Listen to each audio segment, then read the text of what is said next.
কৃষ্ণা ওই তুই না তোর মুখে স্নোই ব্যাকি ব্যাকি। নমস্কার, আমি দিশা।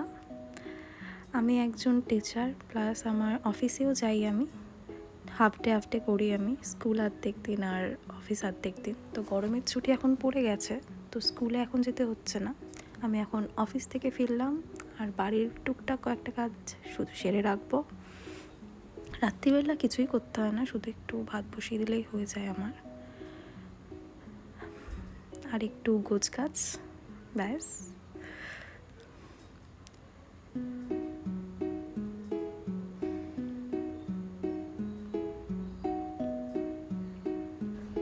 এবার আমি ভাতটা বসিয়ে দেবো, আর একটা সিটি পড়লেই আমার ভাত করা কমপ্লিট হয়ে যাবে, আর বেশি কিছু করতে হয় না। একটু ঘরটর গুছিয়ে নিলাম, আর ঘরে প্লাস্টার হয়নি বলে আমায় একটু বেশি ক্লিন করে রাখতে হয় ঘর দোর, নাহলে তাড়াতাড়ি নোংরা পড়ে যায়। নতুন বাড়িতে একটু বেশি গোছগাছ রাখতে হয়। আর এখন ঘরে আমি জুতো পরেই চলাফেরা করি, আর গরম পড়েছে, জল খেতেই হবে।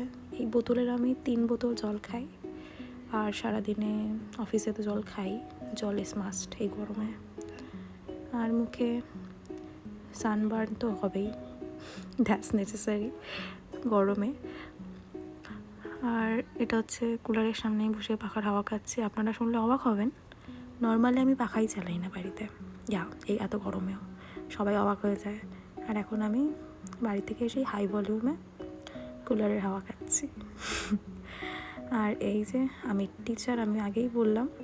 আর গরমের ছুটিতে খাতাগুলো দেখে নিতে হবে, কারণ পরীক্ষা হয়ে গেছে, আর গরমের ছুটির পরেই বাচ্চাদের খাতা দেখানো হবে। আর অ্যাজ এ ইংলিশ টিচার আমাকে বেশি খুঁটিয়ে খাতা দেখতে হয়, আর আমি ইংলিশ টিচার, তো স্পেলিংয়ের দিকে বেশি নজর দিতে হয়। আপনাদের আমার স্কুল ট্যুর, অফিস ট্যুর পরে নিশ্চয়ই একদিন দেখাবো, আমার স্টুডেন্টদের সাথেও আলাপ করাবো আস্তে আস্তে। এটা আমার ফার্স্ট ব্লগ, তো আমি চেষ্টা করব আপনাদের সাথে দেখানো। আর এই যে আমার একজন স্টুডেন্টের খাতা, তার খাতা থেকেই আমি খাতা দেখছি। তো আজকের জন্য এতটুকুই, বাই। আবার দেখা হবে নেক্সট ব্লগে। Bye bye.